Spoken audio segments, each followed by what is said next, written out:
मंगलमय मंगल करण वीतराग विज्ञान। नमो ताहि जाते भय अरहंतादि महान।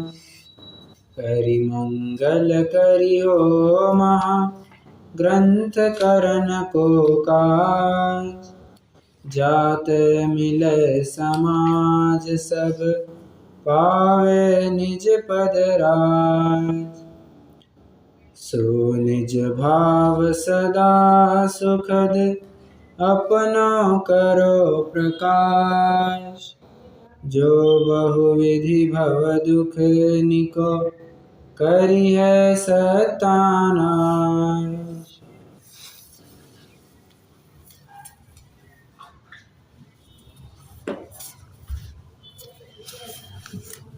कल हमने तीसरे अधिकार को वैसे पूर्ण तो किया है, परंतु फिर भी कुछ विशेष बिंदुओं के ऊपर चर्चा करना अवश्य है। पहला तो जो अपना चार्ट बन रहा था, वो चार्ट वैसे कितने जनों ने प्रयास किया?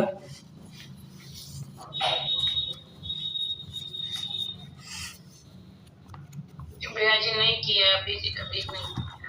ठीक है, तो अभी अपन बनाने की कोशिश करते हैं। देखिए मैं बना करके तो लाया हूँ, मेरे पास रफ में बना, वो मैंने पेंसिल में ही बनाया। तो देखिए आप भी अब साथ साथ में लिखते जाइए, तो आप अलग से मत बनाइए। हाँ, कितने अभी 5 कॉलम बनेंगे। 5 कॉलम बनेंगे। पहला कर्म का रहेगा, दूसरा और तीसरा कॉलम अंतरंग कारण, दूसरा और तीसरा दोनों अंतरंग कारण। ठीक है, फिर दूसरे में लिखना है पहले और तीसरे में लिखना है अब। समझ में आ रहा है? जो दूसरा और तीसरा कॉलम है अंतरंग के लिए है, उसमें फिर दूसरा कॉलम अपन ने पहले की अवस्था और तीसरा कॉलम अपन अब मोक्ष सुख प्राप्त होने के बाद की अवस्था, ये 2 कॉलम रखें। और जो चौथा 5वां कॉलम है, ये दोनों बहिरंग कारणों की बात करेंगे, जिसमें चौथा कॉलम बहिरंग कारणों की वजह से पहले क्या होता था और 5वां कॉलम अब क्या हो रहा है। फॉर्मेट समझ में आ रहा है?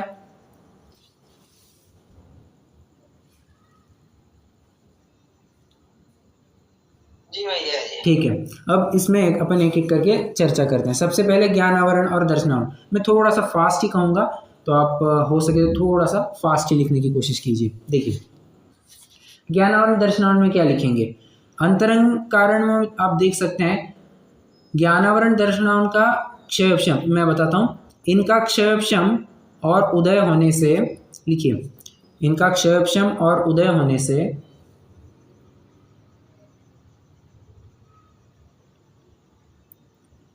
इनका क्षयक्षम और उदय होने से नहीं जानना तथा कम जानना, नहीं जानना तथा कम जानना।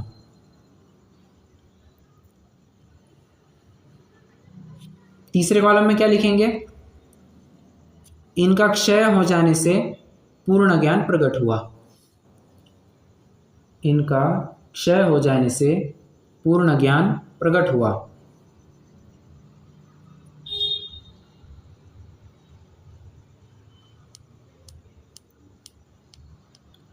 अब बहिरंग में देखिए चौथा कॉलम, पहले क्या होता था कि ये इंद्रिय तथा मन के निमित्त से, लिखिए, इंद्रिय तथा मन के निमित्त से जानना, इंद्रिय तथा मन के निमित्त से जानना तथा उनके अधीन था, तथा उनके अधीन था। और अब क्या हो रहा है? लास्ट कॉलम में लिखेंगे ज्ञान ज्ञान से जानता है, स्वाधीनता से जानता है। ज्ञान ज्ञान से जानता है, स्वाधीनता से जानता है।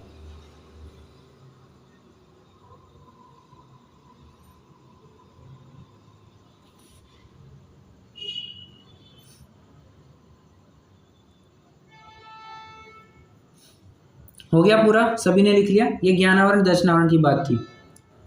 अब मोहिनी के बारे में बात करते हैं। देखो मोहनीय में पहले क्या होता था, तो मोहनीय के उदय से मिथ्यात्व तथा कषाय भाव होते थे। मोहनीय के उदय से, लिखिए, मोहनीय के उदय से मिथ्यात्व तथा कषाय भाव होते थे।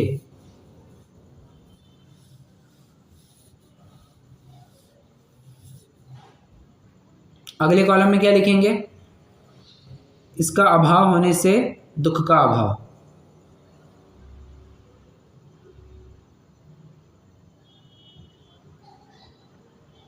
इसका अभाव होने से दुख का अभाव। क्या बताया भैया? इसका अभाव होने से दुख का अभाव। ये कहाँ लिखा आपने?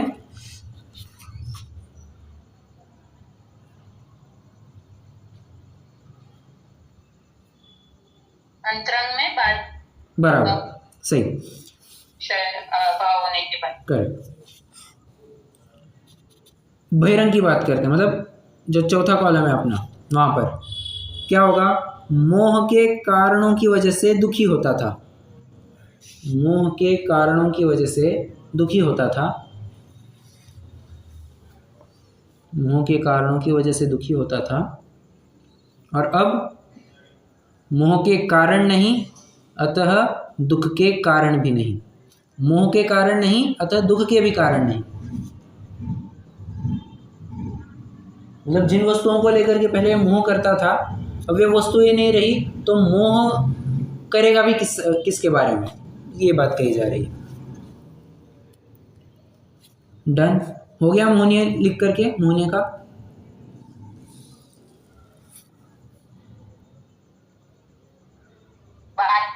में क्या बोला भैया जी? मोह के कारण नहीं, अतः दुख के भी कारण नहीं।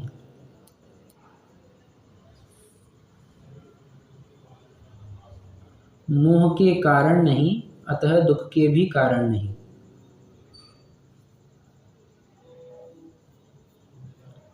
ठीक, अब देखते हैं, अपन अंतराय की बात करते हैं। अंतराय हो क्या रहा था, अंतराय के उदय से, लिखिए, हाँ, अंतराय के इनके उदय से शक्ति अपूर्ण थी, शक्ति की परिपूर्णता नहीं थी, कुछ भी लिख सकते हैं, इसलिए दुखी।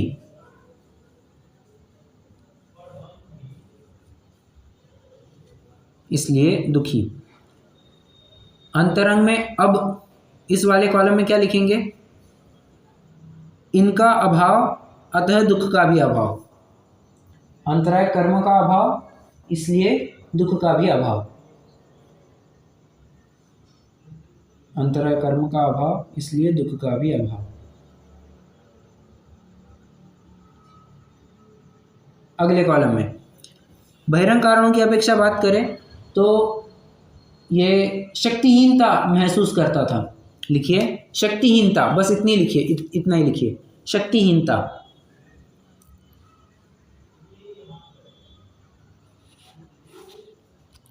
और लास्ट कॉलम में क्या लिखेंगे, अनंत शक्तिमान।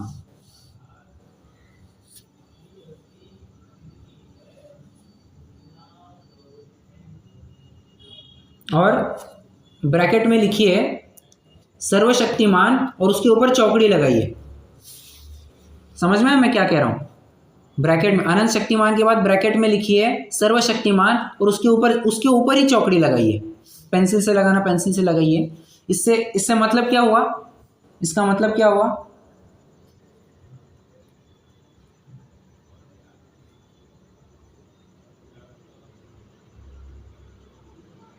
ऐसा लिखवा करके फलित क्या होता है?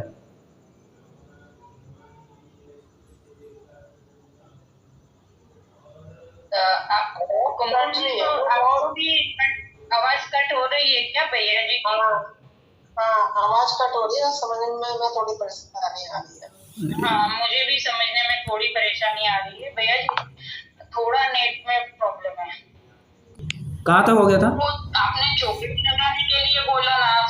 हाँ, अभी वो किसके लिए बोला?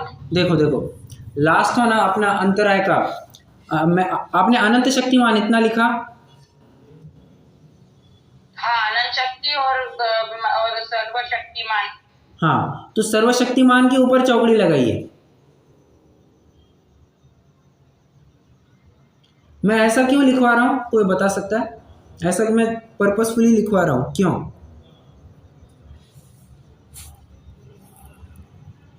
क्योंकि जीव कर्म के अधीन नहीं हो जाए, इसके लिए। नहीं नहीं, वैसा नहीं, वैसा नहीं।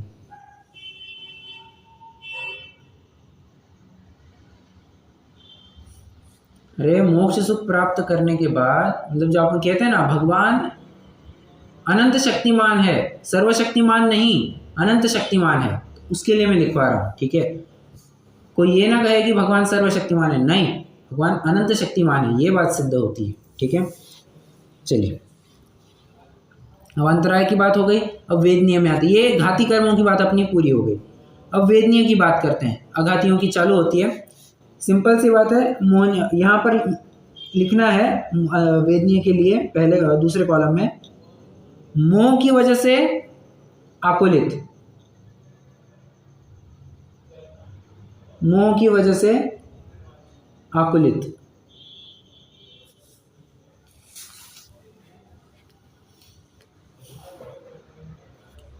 अगले कॉलम में लिखिए, मोह तथा वेदनीय का अभाव, अतः निराकुल। मोह तथा वेदनीय का अभाव, अतः निराकुल।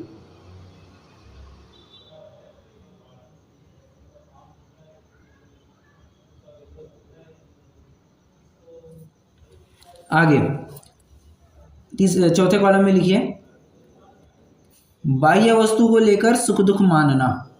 कहाँ लिख रहे हैं ये आप?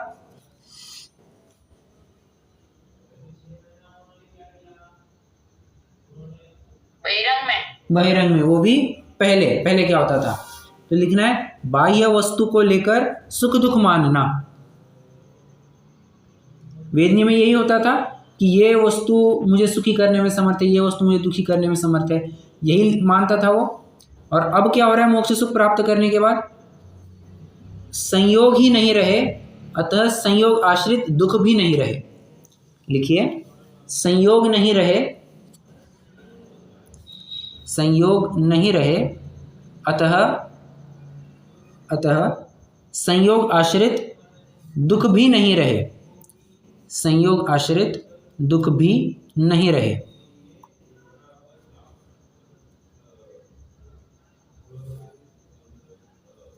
ये वेदनीय की बात हो गई।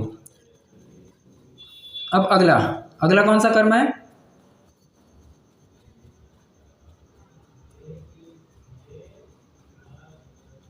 नाम। आयु। अगला है आयु। अपन पंडित साहब ने जो सीक्वेंस लिया वही ले रहे हैं। आयु के बाद नाम और फिर गोत्र है। हाँ, आयु में क्या होता था, जीवन मरण मानता था। आयु कर्म के उदय को लेकर जीवन मरण मानता था, जीव का जीवन मरण मानता था, ऐसा लिखिए, ऐसा लिखिए, आयु कर्म के उदय को लेकर जीव का जीवन मरण मानता था।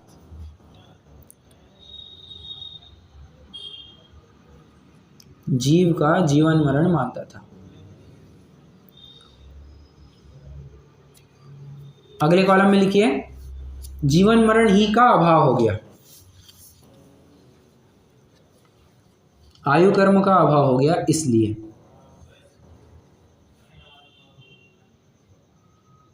क्या लिखेंगे? आयु कर्म का अभाव हुआ इसलिए जीवन मरण का ही अभाव।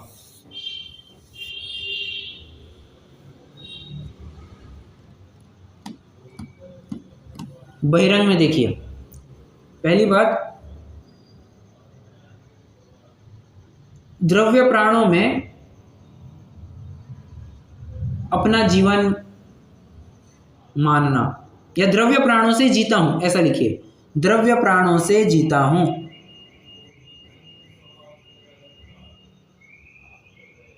द्रव्य प्राणों से जीता हूं।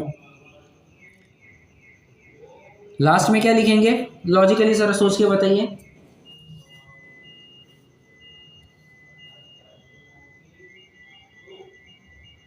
चैतन्य प्राण। करेक्ट, बहुत बढ़िया। मानता हूँ। चैतन्य प्राणों से जीता हूँ। लास्ट में लिखिए चैतन्य प्राणों से जीता हूँ।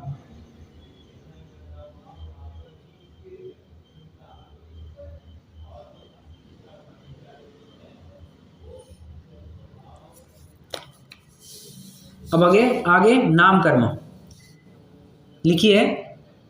अशुभ शुभ कर्म से, अशुभ शुभ कर्म से, शुभ अशुभ कैसे भी लिखिए। दुखी सुखी मानता था, दुखी सुखी मानता था।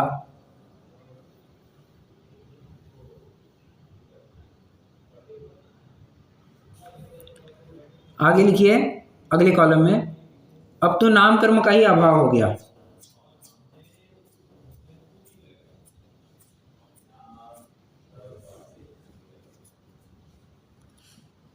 ठीक है,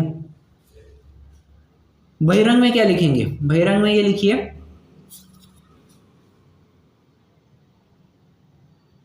शरीर आश्रित वस्तुओं से अपना अस्तित्व,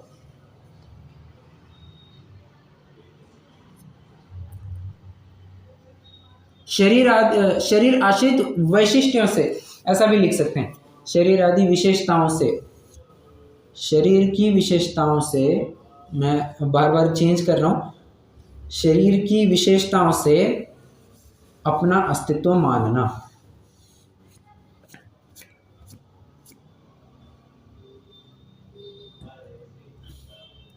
शरीर ही नहीं, अगले कॉलम लास्ट कॉलम में, शरीर ही नहीं केवल आत्मा है, अतः आत्मा से अपनी सत्ता मानना।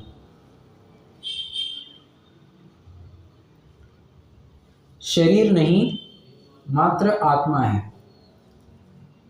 अतः आत्मा से अपनी सत्ता मानना।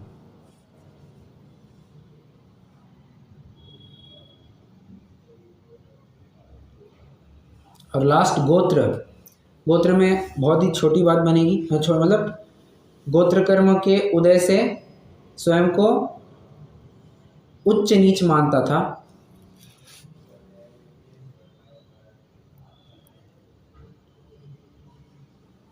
गोत्र कर्म के उदय से उच्च नीच मानता था। अगले कॉलम में लिखिए अगुरु लघुत्व गुण प्रकट हो गया, अगुरु लघुत्व गुण प्रकट हो गया। यह अगुरु लघुत्व कौन सा है? जो गोत्र कर्म के अभाव में प्रकट हुआ है। ठीक है, जहां पर छोटे बड़े का भेद ही नहीं रहा, ऐसा लिखिए छोटे बड़े का भेद नहीं रहा।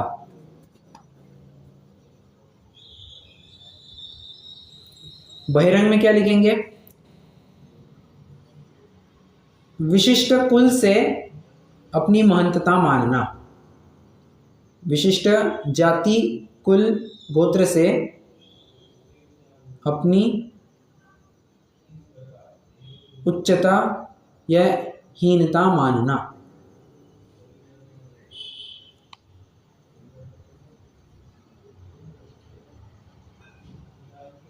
और लास्ट में लिखेंगे कुल गोत्र रहित निष्कुल।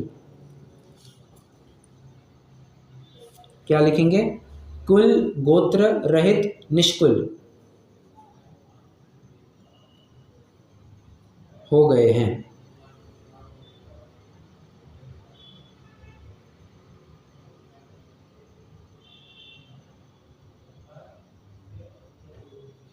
हो गया, सभी का चार्ट पूरा हो गया।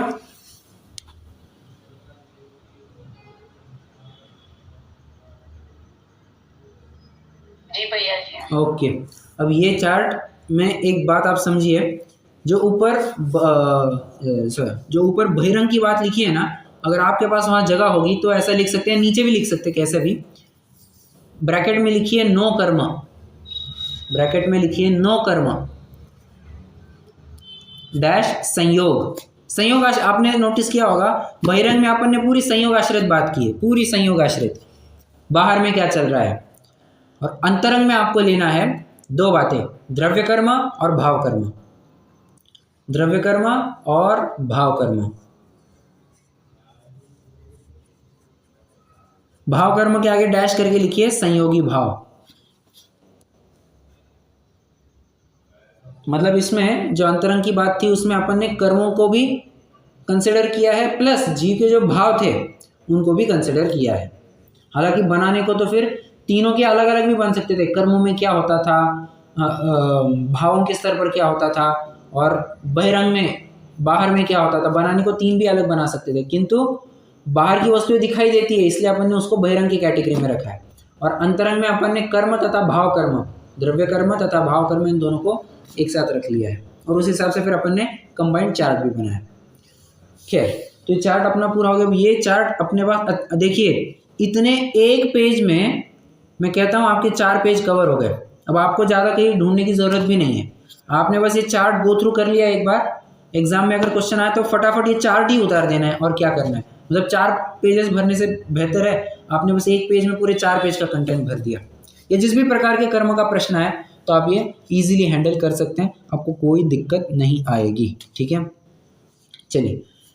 ये नो कर्म का एक बार दोबारा से बोलिए। नो कर्म का क्या बताना था? लास्ट का में थोड़ी आवाज अच्छी हो गई थी तो बहुत अच्छा दिखा है। वही भैया जी, बहिरंग के ब्रैकेट में संयोग और नो कर्म लिखने हैं और अंतरंग में द्रव्य कर्म भाव कर्म लिखने हैं ना, बराबर, ऐसा बताया ना आपने? यस।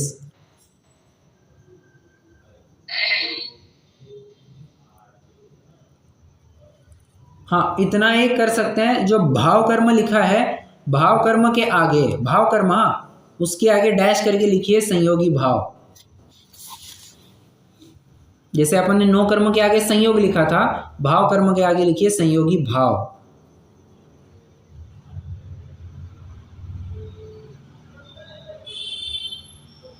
क्या होते हैं भैया जी संयोगी भाव? भाव कर्म, वही तो कह रहा हूं, भाव कर्म का दूसरा नाम संयोगी। जीव के विकारी परिणामों को ही एक प्रकार, जो भाव कर्म के अधीन है वो संयोगी भाव होते हैं, ऐसे आप बता रहे हैं? भाव कर्म में संयोगी भाव है, अधीन कह सकते हैं, परंतु कई कई आपको भाव कर्म का ही सब्स्टिट्यूट नेम संयोगी भाव मिलेगा। ओके।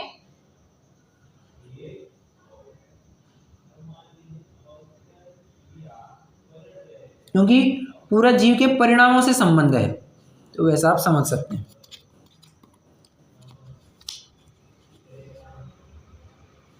ठीक है, चलिए, ये तो हो गया अपना चार्ट जो बनाना था, वो मुझे जो कंप्लीट करना था, बहुत टाइम से एक विकल्प चल रहा था, अब एक ये चार्ट बन जाए। अब देखिए, कल अपन ने एक अत्यंत महत्वपूर्ण हेतु की चर्चा की थी, वो हेतु कौन सा था?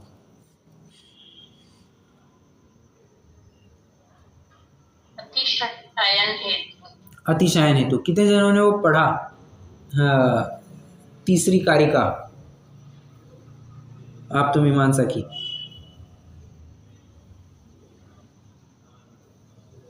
नहीं पढ़ी भैया जी। अच्छा, नहीं पढ़ी। ग्रंथ भी नहीं है ना। अरे वो ग्रंथ की क्या आवश्यकता है, जो तत्वज्ञान पाठमाला है, तत्वज्ञान पाठमाला 1 में है शायद, 1 या 2 में, एक बार चेक करना पड़ेगा, वहाँ पर है ना, दिया हुआ है, तीसरी कारिका वहीं पर है। आप तत्वज्ञान पाठमाला से भी पढ़ सकते हैं, कोई दिक्कत वाली बात नहीं, वहाँ पर तो आपको खुलासा भी मिल जाएगा, विशेष स्पष्टीकरण भी मिल जाएगा। खैर, मैं अतिशायन हेतु को मैं एक बार फिर से दोहराना चाहूँगा, क्योंकि बहुत बहुत महत्वपूर्ण है और हो सकता है आपको ये एग्जाम में भी पूछ लिया जाए।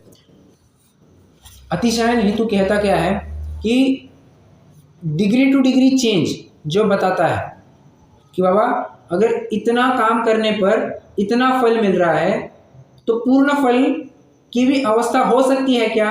हाँ, बिल्कुल हो सकती है। ये अतिशायन हेतु से अपन सिद्ध कर सकते हैं।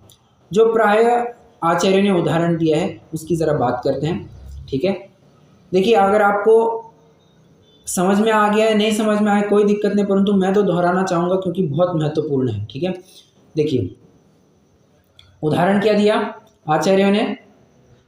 सोना इतना बहिरंतरा मलक्षया, थोड़ा सा तपाया तो थोड़ा मैल बाहर निकला, थोड़ा और तपाया, थोड़ा मैल और थोड़ा मैल निकलना चालू हुआ। तो क्या ऐसी भी अवस्था आ सकती है कि ये पूर्ण मैल रहित हो जाए? जी हाँ, बिल्कुल आ सकती है। ये कैसे सिद्ध किया? ये अतिशायन हेतु से सिद्ध किया। अब समझना, इसी अतिशायन हेतु से सर्वज्ञ की सिद्धि होती है। अब आप समझ सकते हैं कि ये क्यों इतना महत्वपूर्ण है। सर्वज्ञ की सिद्धि कैसे हो सकती है? देखिए ना, मुझे एक ग्रंथ का ज्ञान है, ठीक है। क्या कोई ऐसा व्यक्ति होगा जिसको 2 ग्रंथों का ज्ञान हो? अब थोड़ा रिस्पॉन्ड कीजिए, फटाफट थोड़ा रिस्पॉन्ड कीजिए। जी भैया जी। कोई ऐसा होगा जिसको 20 ग्रंथों का, 20-25 ग्रंथों का ज्ञान हो सकता है। मुझे तत्वार्थ सूत्र मुंह जबानी याद है। मैं शुरुआत से चालू करता हूँ, सम्यक दर्शन ज्ञान चारित्राणी मोक्ष मार्ग लेकर के अंतिमवें सूत्र तक, ठीक है। क्या कोई ऐसा व्यक्ति होगा जो बराबर उल्टा भी बोलता चले?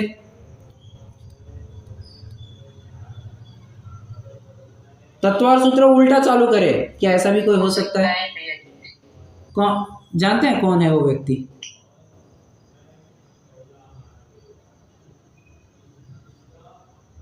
जी आवाज बहुत कट रही है। अरे दिक्कत है। मैं ये पूछ रहा था, नेटवर्क का थोड़ा दिक्कत कर रहा है, कि कौन है वो व्यक्ति जानते हैं जो तत्वार्थ सूत्र मुंह जबानी याद है और उल्टा बोल लेता है? मैं तो नहीं हूँ, मैं तो पहले बोल रहा हूँ। मेरा नहीं बाबा इतना क्षेत्र में उल्टा बोलना चालू करूँ। ये अपने डॉक्टर हुकुमचंद जी भारीला थे ना, अरे मुंह जबानी याद था, मुंह जबानी, और उल्टा धड़ाधड़ उल्टा बोलना चालू कर देते थे। लास्ट सूत्र से लेकर के पहले और अस्खलित इतना फटाफट बोल लेते थे। और यूं ही उनके माध्यम से फिर ऐसी इतनी जिनवानी की प्रभावना नहीं हुई है। मतलब जिनवानी के प्रति समर्पण था और उसी का फल है आज इतना सब। आप जो देख रहे हैं, अध्यात्म का भी विशेष प्रचार प्रसार हुआ है। तो गुरुदेव के बाद अगर अध्यात्म का विशेष प्रचार प्रसार कोई किसी ने किया होगा तो अवश्य ही श्रेय उन्हीं को जाता है। मतलब बहुत प्रभावना की है, बहुत प्रभावना। और ऐसे समर्पण से होता है, समर्पण के बिना वो काम बनता ही नहीं है। खैर, मैं तो क्या कह रहा था, अगर कोई सीधा बोल सकता है, कोई ऐसा भी व्यक्ति होगा जो उल्टा भी बोल लेता है। अब और समझना, किसी को 20 ग्रंथों का ज्ञान है, क्या कोई ऐसा व्यक्ति होगा जिसको समस्त द्वादशांग का ज्ञान है? जी। अब आगे क्या ऐसा भी कोई व्यक्ति होगा जिसको द्वादशांग तो छोड़ो, समस्त तीन लोक के समस्त वस्तुओं का ज्ञान है, लोकालोक का सब कुछ ज्ञान है?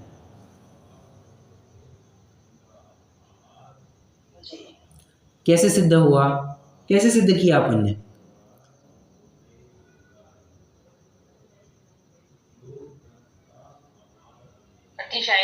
परफेक्ट, अतिशायन हेतु से ये बात सिद्ध की, ठीक है।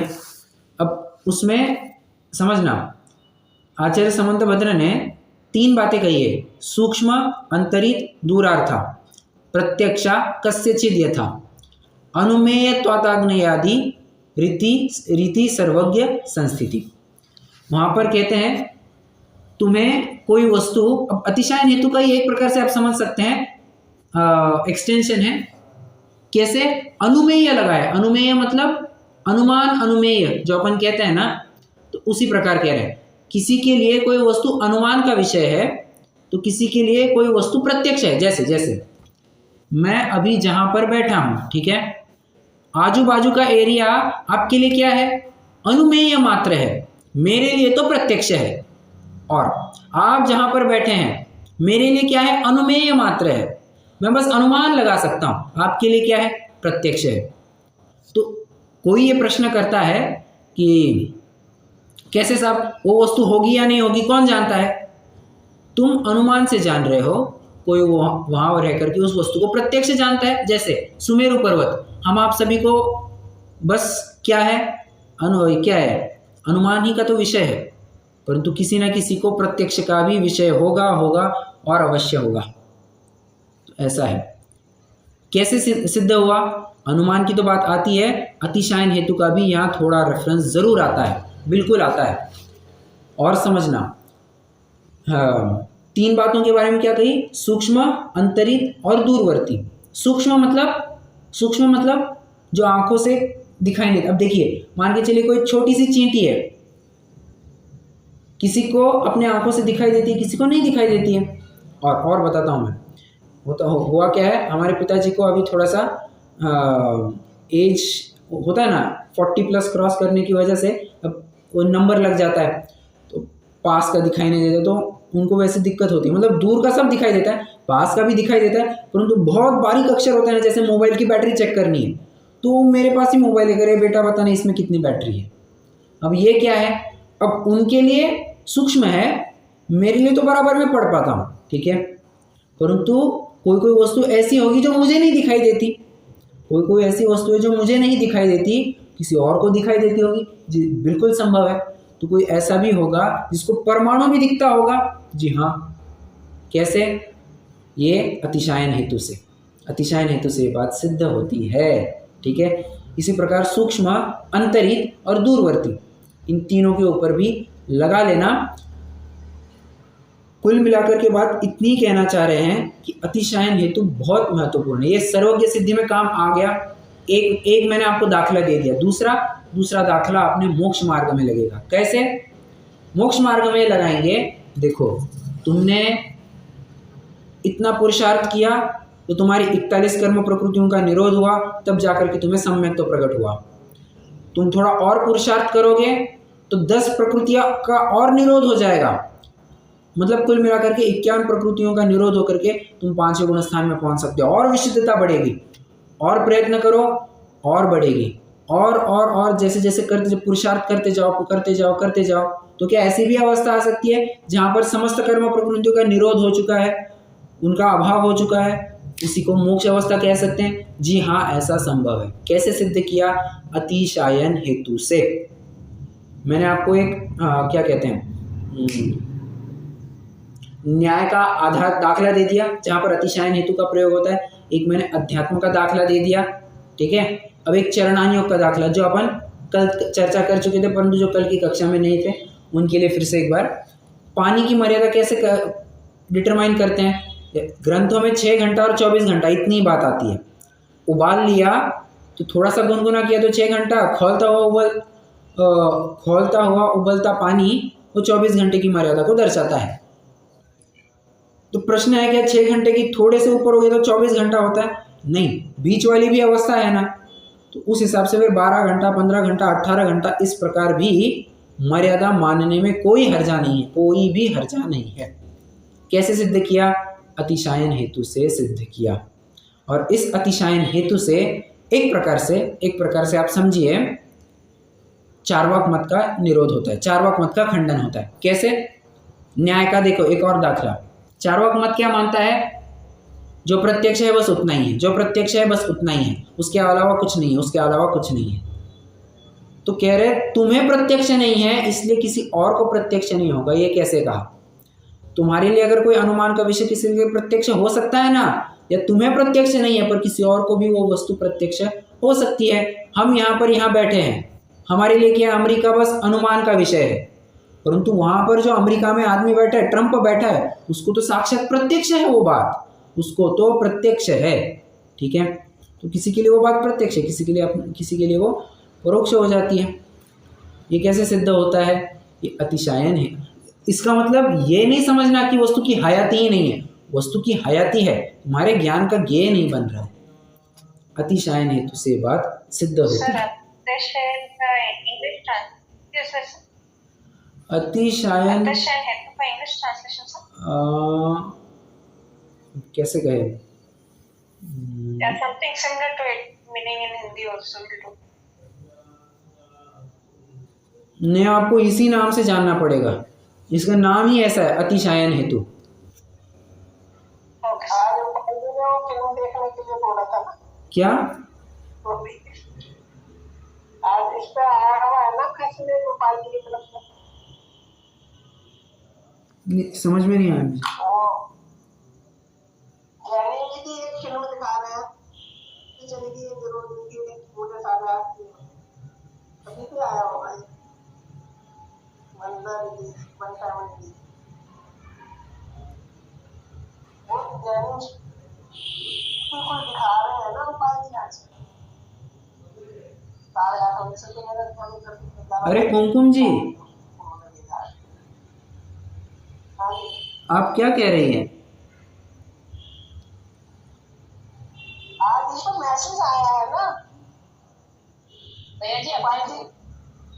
मैं ना एक मैसेज आया है कि वो पाटनी जी है ना, कोई क्या नाम है उनका, उनकी फिल्म आई है तो एक ही बार दिखाएंगे। वो शायद पहले का मैसेज है, आज के लिए नहीं होगा शायद। नहीं, आज के लिए ही है, थोड़ी आज के लिए है मेरे ख्याल। तो पहले भी आई थी एक, वो दूसरी थी, मुझे लगता है दूसरी है। अरे वो छोड़ो ना, वो तो छोड़ो। मैं तो क्या कह रहा हूँ, अभी फिल्म आई है नहीं आई है वो तो बाद में देखेंगे। पर मैं अपनी चर्चा क्या चल रही है, अतिशायन हेतु की बात चल रही है, ठीक है। तो कल्पना जी का प्रश्न है कि अतिशायन हेतु को कोई और नाम दे सकते हैं क्या?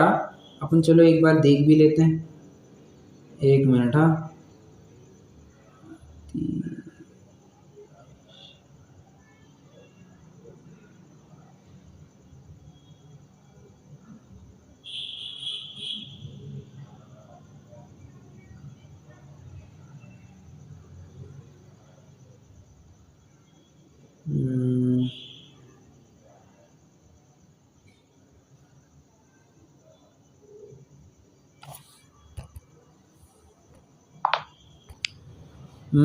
वैसे मैं नहीं जानता हूँ कितनी बात सही है, परंतु अतिशायन हेतु को थोड़ा सा ऐसा कह सकते हैं इंग्लिश में लॉजिक ऑफ ग्रेजुअलिटी। अब मुझे भी एक बार चेक करना पड़ेगा, मैं तो बस अंदाज से कह रहा हूँ। क्यों? क्योंकि अतिशायन हेतु का मतलब क्या है कि डिग्री टू डिग्री, ज्यो ज्यो त्यों त्यों। अगर इतना इतना चेंज करेंगे तो रिजल्ट में कितना कितना चेंज आएगा, प्रोसेस में अगर थोड़ा थोड़ा चेंज करेंगे तो रिजल्ट में कितना कितना चेंज आएगा। और ऐसी भी अवस्था बन सकती है क्या कि जहाँ पर 100% रिजल्ट की बात बन सके, तो अतिशायन हेतु वो बताता है। तो ये लॉजिक ऑफ ग्रेजुअलिटी ऐसा कुछ कह सकते हैं। मुझे सच में मुझे चेक करना पड़ेगा, ठीक है। चलिए,